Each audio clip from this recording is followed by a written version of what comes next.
Camera speed. Sound production, take one. Action! Welcome to From Beneath the Hollywood Sign. If you love old movies, Hollywood history, or the golden age of filmmaking, you've come to the right place. This is the podcast that talks about amazing stories of Tinseltown from another era. Hear fascinating conversations with writer-producer Steve Cubine, who quite literally lives just beneath the Hollywood sign, and actress-writer Nan McNamara. Now your hosts, Steve and Nan. Welcome, everybody. We've got a really fun episode for you on From Beneath the Hollywood Sign. And to kind of set it up, if any of you ever saw Stephen Sondheim's iconic 1971 Broadway musical Follies, work with me here, it's going to connect. The character of Carlotta, who is that seen it all, done it all, washed up movie star, played by the divine Yvonne DiCarlo, in one of her songs, I'm Still Here, the lyrics go, and this is one of my favorites, I've been through Reno, I've been through Beverly Hills, and I'm here. Reefers and vino, rest cures, religion, and pills. And I'm here. Have you ever wondered what she meant when she said she'd been through religion? Yes. Exactly. Well, I think she's referring to those trendy religious movements that swept through Hollywood in the 1920s and 30s. It seems the Hollywood's elite were about more than just speakeasies and flappers and decadence. Some were actually searching for inner peace, and they often found it, well, at least temporarily, in these various religious movements that popped up. And there were quite a few of them. There were quite a few of them. You know, there was the Helios movement, which was basically a free love cult. Okay. Which, gotta love that. Okay. There was the I Am movement, which was where this one man claimed to have the secrets to creating wealth. And then there was the Theosophical Society, which was this idealistic spiritual movement that's actually still around today, which was known for building those beautiful Moroccan-type buildings in Beechwood Canyon. And we talked about that in episode 4 of this podcast. The Crotona. Yes, the Crotona Village, right, which is around the corner from my house. And everyone probably knows of the religious influence of Aimee Semple McPherson, a very colorful spiritual leader who was a pioneer in using modern media in religious services and generating publicity for her spiritual movement. And money. And money. That's right, baby. But I always say, you know, if you want to make money in Hollywood, create a religion. Right. But has anyone ever heard of Mayor Baba? Anybody? Any takers? I had not. Well, neither had I until his presence literally came rolling up to my front door. Okay, I got to hear this story. Here's a story. It's really funny, but several years ago, Cam and I were just enjoying this typical lazy Sunday. We're hanging around the house, reading the paper. Suddenly... Just beneath the Hollywood sign. Just beneath the Hollywood sign. Well, suddenly we became very aware of this minivan that pulled out front of our house. And living so close to the Hollywood sign, we're used to people looking for the Hollywood sign and taking pictures. We thought nothing of it. Well, then all of a sudden we see all these people from India getting out of this minivan and they start moving towards our house. Okay. And we're like, okay, what's going on?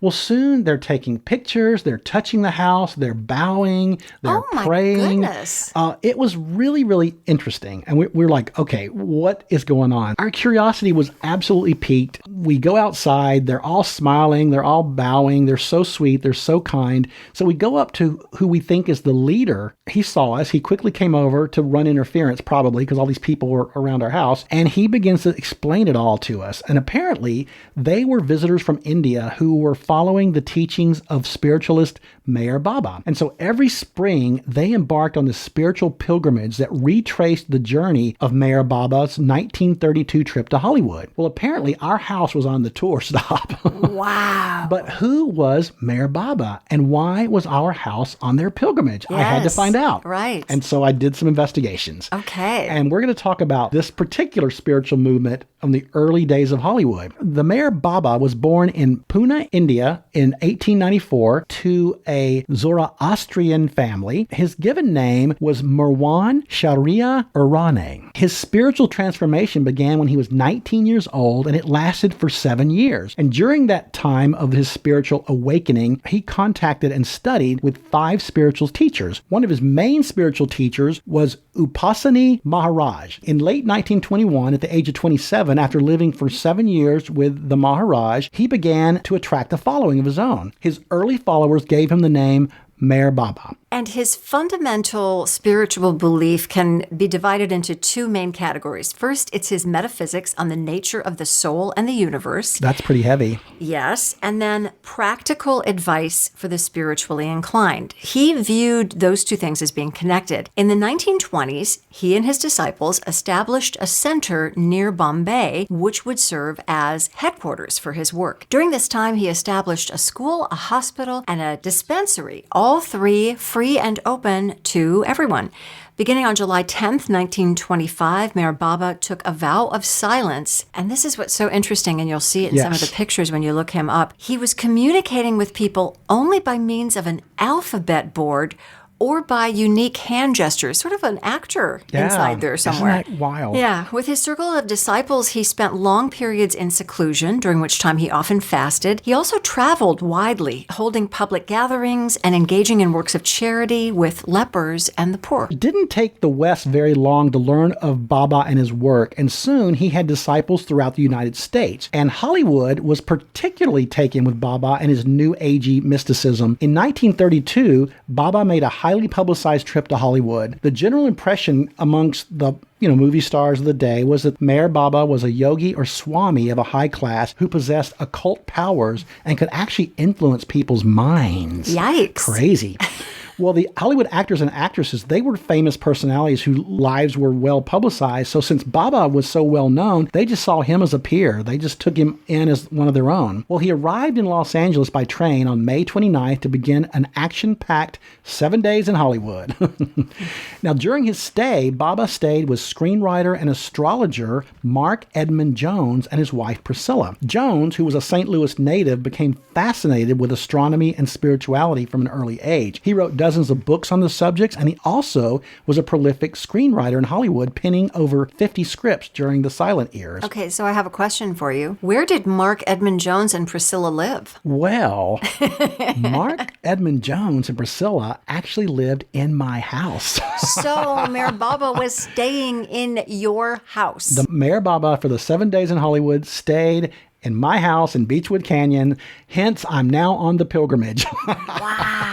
And there's actually, if you go on the internet and you look up the Meher Baba, there's pictures of my house. That's amazing. On the internet as part of his spiritual pilgrimage, which is really kind of cool. Wow. Because Mark and Priscilla, as I learned later, they'd become followers of his work, and they served as his host while he was there in Hollywood. So upon his arrival, he held a news conference in which a reporter asked him what he hoped to accomplish in the United States. Baba, who by this point had taken a vow of silence, had to reply by spelling out on his board, and I wonder how long this took. I know. The quote is, "A general awakening which will affect the whole of mankind and will eliminate depression and dissatisfaction existing in the world today." Meher Baba, where are you today? We need you. Right. Pretty ambitious goal, I'd Yeah. say. I would say so. Well, on the third day of his visit to Hollywood, Baba visited 3 of the major movie studios, Paramount, Fox, and Universal. And it really strikes me odd that he would seek out movie studios rather than houses of religion or worship and other secular places. Well, probably because he wanted to have the biggest cultural influence he possibly could, right? Absolutely. And go where you're more likely to make an impact. Right.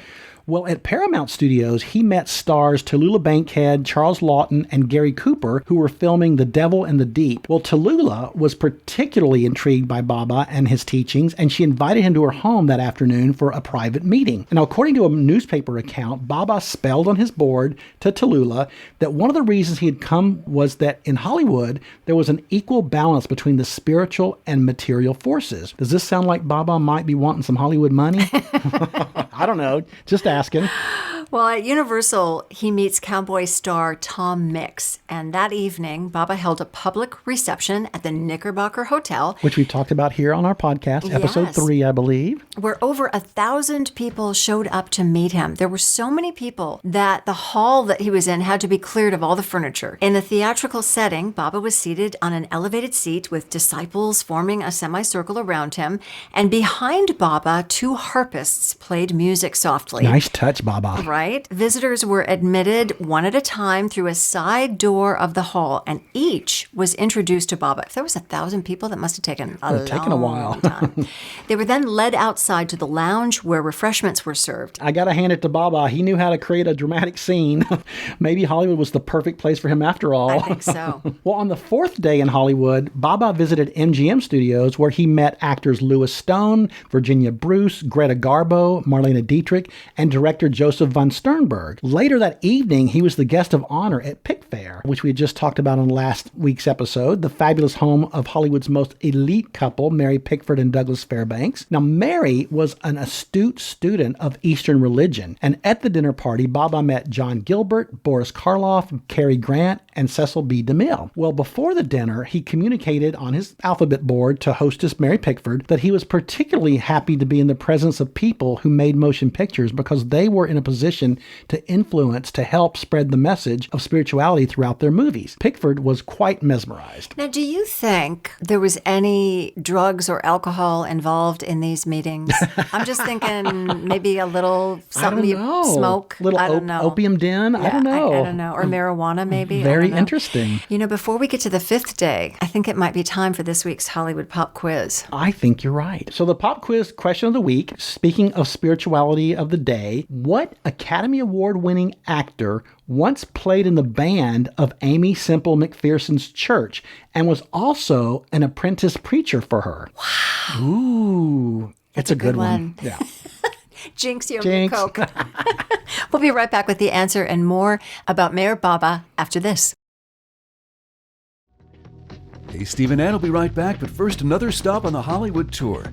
We've said it before, Alfred Hitchcock is thought to be one of the most successful directors in Hollywood history. The English-born American film director's work spanned 6 decades and produced over 50 movies. Now, he got a very early start on that career. In 1925, he made his jump into the movie business directing his first full-length film with The Pleasure Garden. And then he followed up that debut with a film called The Mountain Eagle. It was a silent melodrama set in Kentucky, but shot in Austria.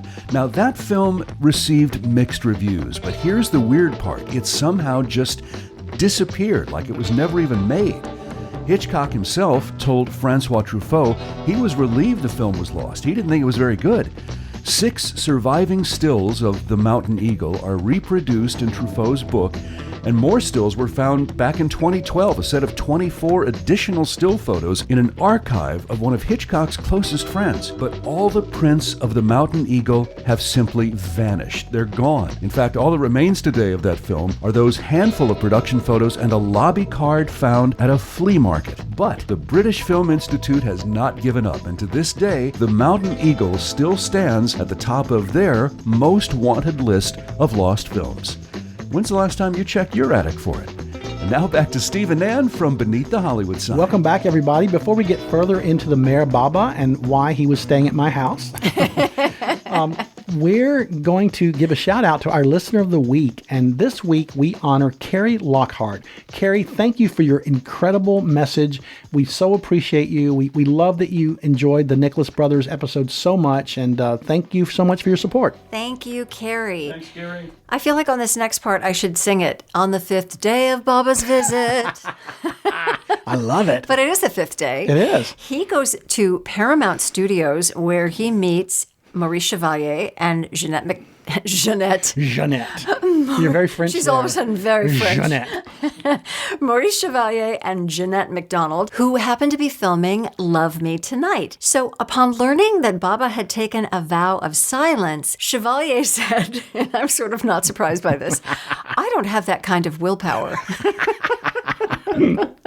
Later that day, Baba had a private meeting with Mary Pickford, who he had met earlier, where they meditated together. And then in the afternoon, Baba was invited to tea at the Santa Monica home of director Ernst Lubitsch. In the early evening, he had dinner at Tallulah Bankead's house in Hollywood. Boy, the traffic. Think about nowadays if he had to bounce around from Santa Monica he'd be in the car more than he'd be at places. He'd never make it. But back then, he was able to do that very quickly. So he's at Tallulah Bankead's house in Hollywood. Greta Garbo was supposed to be there, but had to bow out due to illness. But it seems that Tallulah had an agenda for inviting Baba to dinner. Oh, Tallulah. Oh, my goodness. She wanted him to cast a love spell on a man that she was in love with who did not reciprocate her love. Oh, Tallulah. And Baba had to explain that it just didn't work that way.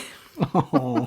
Later that evening, at the invitation of Sid Grauman, he went to Grauman's Chinese Theater to see Garbo in Grand Hotel. Now, on the final day in Hollywood, Baba had lunch at the Beverly Hills home of Oscar-winning actress Marie Dressler. Now, Marie was a very keen wit and humorist, and Baba thoroughly enjoyed her company. Wouldn't you think that Marie Dressler would not suffer fools? I know. I mean, that she would be like, okay. You don't think of her as like this lighthearted, humorous, witty... No. I mean, she was funny as hell, but Right. yeah. With the use of his alphabet board, they were soon sharing stories and joking like old friends. It's reported that during lunch, Marie said, "Baba, if you permit me, I would like to take you out to the woods and dance with you. And even if you want to speak a few words just to me, I promise not to tell anyone." Well, Baba revealed, spelling on his board, of course, "Before breaking my silence, it is essential for me to proceed to China. On my return, I will break my silence on July 13th at the Hollywood Bowl." Marie said, "When you break your silence, I will be by your side." So I just want to talk about this alphabet board for a second. Wouldn't it have been easier, and I'm wondering if it was part of his religious beliefs, wouldn't it have been easier to simply write out? Because the board was like, you have to spell every Yeah. single... Wouldn't it have just been better to have like a notepad with you? I'm would just think. asking. You would think. I just wonder. Maybe it had something to do with his spirituality. It could be. And Maybe, it's a serious question. Yeah, I don't know. wasn't I trying really to don't make know. fun of him. Why didn't you just write it out? Well, after a whirlwind trip, and we've covered it. I mean, he's gone from east side, west side, everywhere in between, with interviews and studio tours and visiting celebrities. Mark Jones drives Baba and his entourage to the harbor to catch their ship to China. And as quickly as Baba has descended upon Hollywood, he is gone. Now, by all accounts, it didn't take long for Hollywood to forget Baba and move on to the next wave of spiritual trendiness. Baba did not break his vow of silence at the bowl, as he told Marie Dressler that he would. In fact, this is amazing. Yeah, He remained silent until the day he died. Wow. Wish I could wish that on certain other people.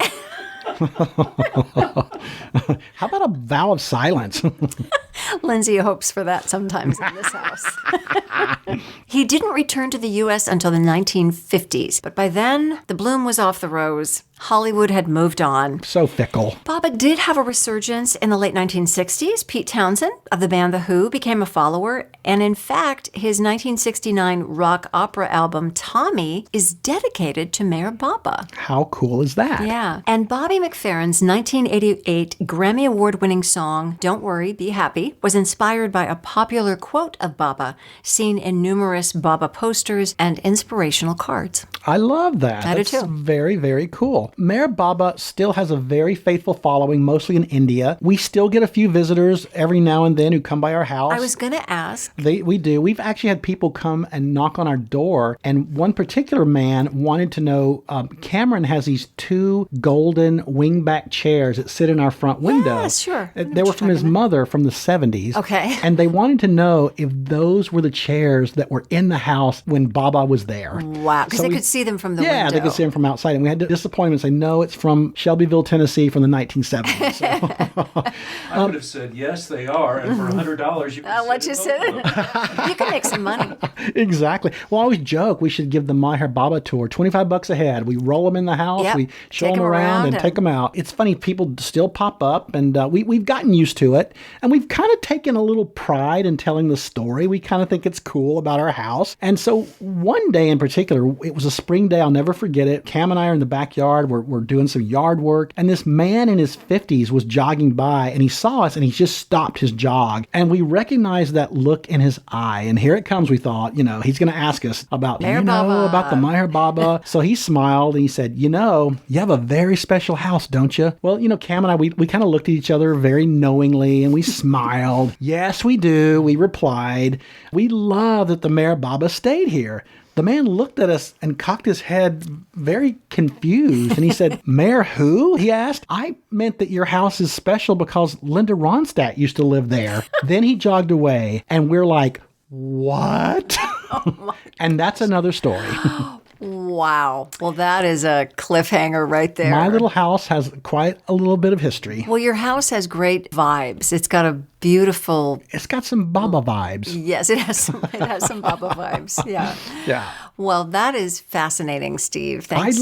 I just love the whole spiritual movements of that era. Everybody was searching for something, right. And they would really think certain things would resonate, and they would attach themselves to it. Right. And then the next day wake up and they moved on. Yeah. Well, what is the answer to this week's Hollywood Pop Quiz? Well, the question was, which Academy Award winning actor once played in the band of Aimee Semple McPherson's church and also was an apprentice preacher for her? It's a good one. And he's actually a 2-time Academy Award winner. Oh, my. Give you another clue. It was Anthony Quinn.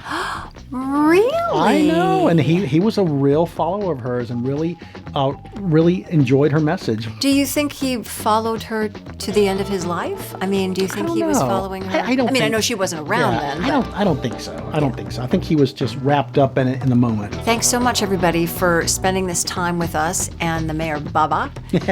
We would love it if you would give us a 5-star review, and if you would follow us on social media. Our handle is @FromBeneathTheHollywood and you can find us on Facebook, Instagram. You can also watch the podcast on YouTube, and thank you, John Price Ritchie, for helping us create that. And we love hearing from you. Please email us anytime at info@FromBeneathTheHollywoodSign.com. That's this week's view. From Beneath the Hollywood Sign. You've been listening to From Beneath the Hollywood Sign with Steve Cubine and Ann McNamara, the podcast that celebrates amazing stories of Tinseltown from its golden era. Join us next week for another episode and learn something else about Hollywood you probably never knew. Take a moment and give us a 5-star rating and a positive review, and tell your friends about us too. It'll help grow the podcast. Visit Steve's website at FromBeneathTheHollywoodSign.com. The executive producers are Steve Cubine and Nan McNamara. Executive producer and post-production supervisor Lindsay Schnebley. Associate producer and researcher John Price Ritchie. This podcast is part of the Airwave Media Podcast Network. Visit airwavemedia.com to listen and subscribe to their other fine shows like The Box of Oddities and The Shallow End with Schnebley and Toth. Copyright 2025. All rights reserved. That's a wrap.